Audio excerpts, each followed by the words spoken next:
All right, let's get right into it. From an architect's perspective, it is time to cut through all the noise. We are going to dive deep, and I mean deep, into the core principles that define how our systems handle data. Welcome to the ultimate showdown, acid versus base. You've heard this a million times, right? Are you on team SQL or team no SQL? Team acid or team base? But what if I told you that's all a lie? Here's the architect's secret. Thinking of this as a war is the single biggest mistake you can make. The real game isn't about picking sides, it's about strategy.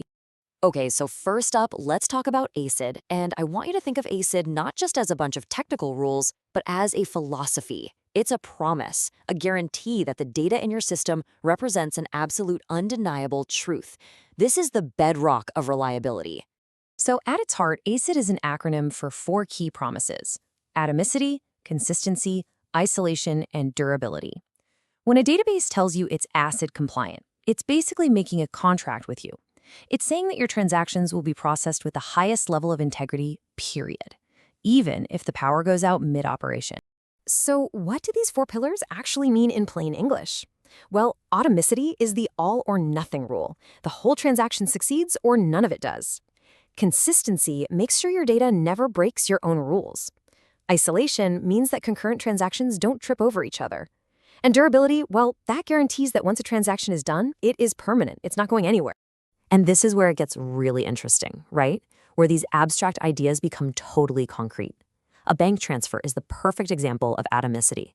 You can't have money leaving one account without it arriving safely in the other. That would be chaos. And consistency, that's what stops your inventory system from saying you have -5 widgets. It's all about building a system that you can fundamentally absolutely trust. Now let's completely flip the coin. If ACID is that strict, by-the-book enforcer, then base is its polar opposite. It's the flexible, lightning-fast speedster that was built for the beautiful chaos of the modern internet. This whole philosophy was born from one single need: massive distributed scale. Base stands for basically available, soft state, and eventual consistency.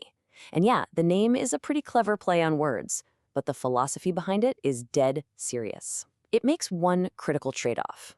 It sacrifices that guarantee of immediate, perfect consistency in order to achieve near-perfect availability and just insane performance. So let's break this down. Basically available just means the system always picks up the phone when you call. It's always responsive, even if it has to give you slightly stale information. Soft state acknowledges that in a huge distributed system, the data is always in flux. And eventual consistency, that's the big promise that, hey, if you just wait a second, everyone's social media feed will eventually show the exact same number of likes. It'll all sync up eventually. You know, this slide right here perfectly captures the core philosophical difference. ACID is pessimistic. It assumes things are going to go wrong, so it forces correctness right here, right now. Base, on the other hand, is optimistic. It assumes that any little inconsistencies will just sort themselves out over time. And that's a fundamental shift in how you architect a system for truth versus for pure availability. So, you might be wondering, why are we even forced to make this choice in the first place? Well, this brings us to what I like to call the fundamental law of distributed systems. It's almost like the laws of physics for software architects, the CAP Theorem.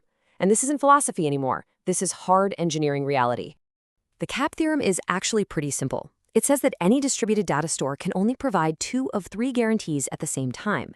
Consistency, which means every read gets the most recent data, availability, meaning every request gets a response, and partition tolerance, which means the system keeps working even when network connections between servers fail. Okay, now here is the absolute crucial point. In any real-world distributed system, networks are gonna fail. It's not a question of if, but when. Packets get dropped, servers become unreachable, it happens. This means partition tolerance, the P, isn't really a choice. You have to design for it. So the P is a given. And this right here forces the impossible choice. When that network partition happens, when your nodes can't talk to each other, what do? Do you stop responding to make absolutely sure no one gets stale data, sacrificing availability for consistency? Or do you keep responding and risk serving up some stale data just to maintain that 100% availability?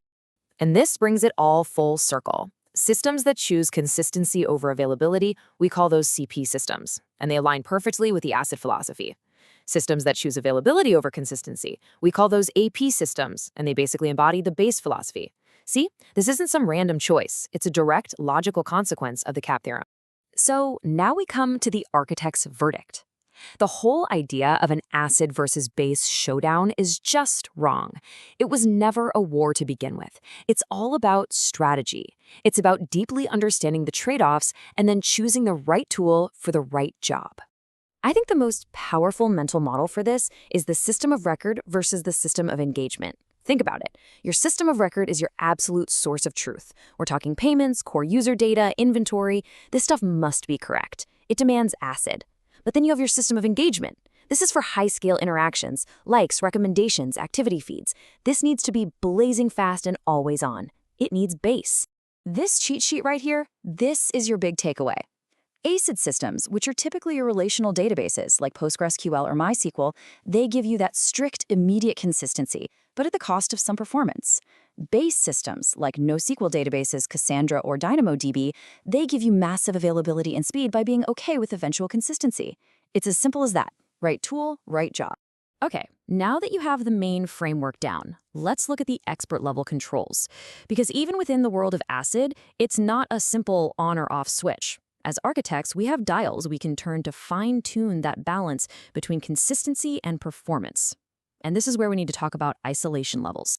The problem we're trying to solve with isolation is something called read phenomena. And trust me, these are weird, nasty anomalies that can happen when tons of users are hitting the database all at once. A dirty read, for instance, is when you read data that another transaction hasn't even committed yet. Data that might literally just vanish a millisecond later. Not good. And this is the architect's control panel. The SQL standard defines 4 main isolation levels, from the loosest, read uncommitted, all the way to the strictest, serializable. Each level prevents certain bad things from happening, but it usually comes at the cost of concurrency. Most databases default to read committed, which is a pretty good balance. It prevents those nasty, dirty reads. But if you absolutely need to guarantee that data won't change in the middle of your transaction, you have to dial it up to repeatable read, or even all the way to serializable. So, I'm going to leave you with a challenge.